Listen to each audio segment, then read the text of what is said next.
और देश का सियासी माहौल अलग अलग वक्तों में कई मुद्दों को लेकर गर्माता रहता है। बिहार में एसआईआर का मुद्दा सिर्फ बिहार तक सीमित नहीं रहा, बल्कि उसकी गूंज देश की संसद में भी सुनाई दी, अलग अलग राज्यों में सुनाई दी।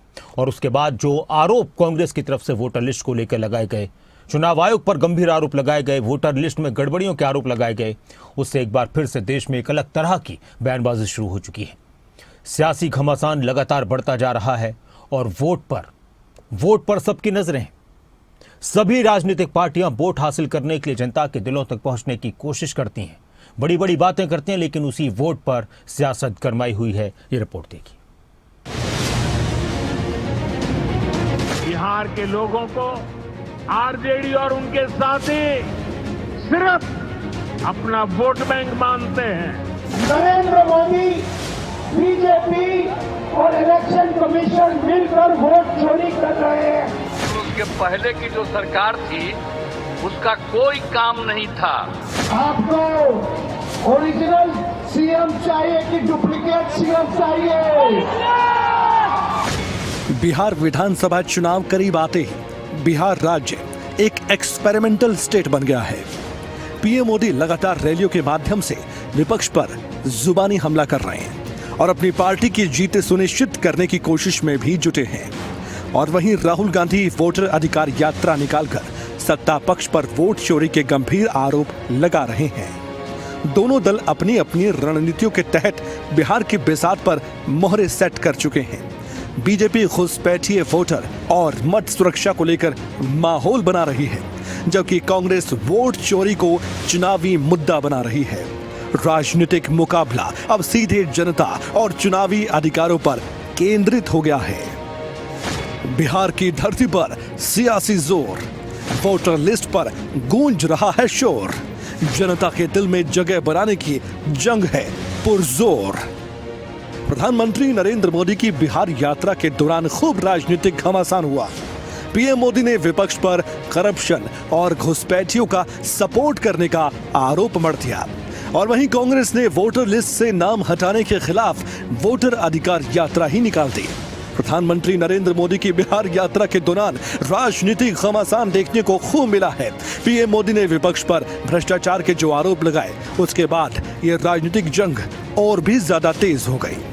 उन्होंने साफ तौर पर कहा कि कांग्रेस और आरजेडी केवल अपने वोट बैंक की चिंता करते हैं और बिहार की जनता के सुख दुख की बिल्कुल भी परवाह नहीं। बिहार के लोगों को आरजेडी और उनके साथी सिर्फ अपना वोट बैंक मानते हैं। उन्हें गरीब के सुख दुख,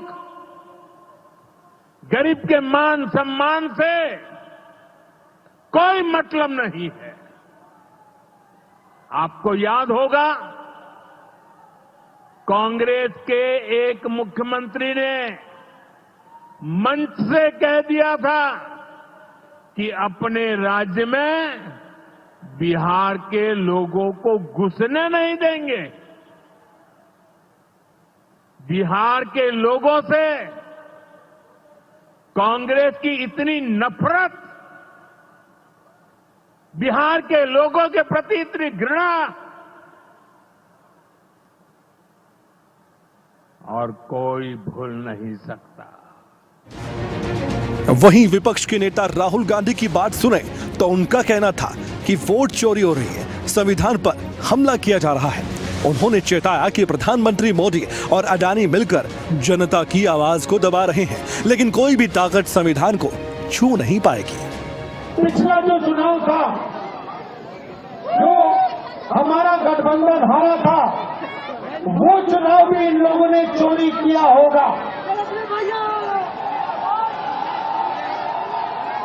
ये हर प्रदेश में नरेंद्र मोदी, बीजेपी और इलेक्शन कमीशन मिलकर वोट चोरी कर रहे हैं और इस बार हमें पता लग गया है, हमारे हाथ में सबूत है, हम बिहार में इनको एक वोट चोरी नहीं करने देंगे। बिहार के मुख्यमंत्री नीतीश कुमार ने भी अपनी तरफ से कई बातें कही, क्योंकि यही तो बिहार के मौजूदा मुखिया हैं। एनडीए सरकार के कार्यकाल का बखान किया गया। एजुकेशन, हेल्थ, सड़क और बिजली के क्षेत्र में तेजी से विकास के बड़े बड़े दावे किए गए। अब पहले जो हम लोगों की सरकार आई 24 नवंबर 2005 को, और एनडीए की सरकार आई जिसमें बीजेपी और जदयू की सरकार थी, और उसके माध्यम से हम लोगों ने काम करना शुरू किया। लेकिन उसके पहले की जो सरकार थी उसका कोई काम नहीं था, सरकार से कोई काम नहीं किया गया। लेकिन हम लोगों की जब सरकार आई तब से हम लोगों ने एक एक काम करना शुरू कर दिया, और पूरे बिहार में, और उसके लिए बिहार के विकास में हम लोग चारों तरफ लगे हुए हैं, और हर तरह से सब जगह से कानून का राज है। आरजेडी नेता तेजस्वी यादव को भी कैसे भूला जा सकता है। विपक्ष में बैठी आरजेडी सत्ता में आने का सपना दिन में देख रही है। विजन और रोड मैप की कोई कमी नहीं, ये दावे यहां से भी किए जा रहे हैं। कहा गया कि सरकार उनके वायदों की नकल करती है और जनता को असली या डुप्लीकेट मुख्यमंत्री अब चुनना है। लेकिन ये सरकार के पास कोई विजन रोड मैप नहीं है।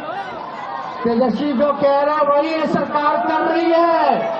तेजस्वी वाला पेंशन बढ़ाने के लिए तो ये सरकार पीछे से पेंशन बढ़ा देती है। हम नौकरी के 5 लाख नौकरी दिए तो ये भी कहते हैं हम भी नौकरी देंगे। हमने कहा बिजली मुफ्त कर देंगे तो ये सरकार कहती है हम भी बिजली मुफ्त कर देंगे। अब आप तय कीजिए, आपको ओरिजिनल सीएम चाहिए कि डुप्लीकेट सीएम चाहिए? बिहार में चुनावी लड़ाई अब सीधे जनता और उनके अधिकारों के इर्द गिर्द घूम रही है। एनडीए और इंडिया गठबंधन दोनों अपनी अपनी रणनीति के तहत आगे कदम बढ़ा रहे हैं, और बिहार की जनता के सामने चुनौती ये है कि किसके पक्ष में अपना वोट डालना है। न्यूज़ डेस्क, खबरें अभी तक।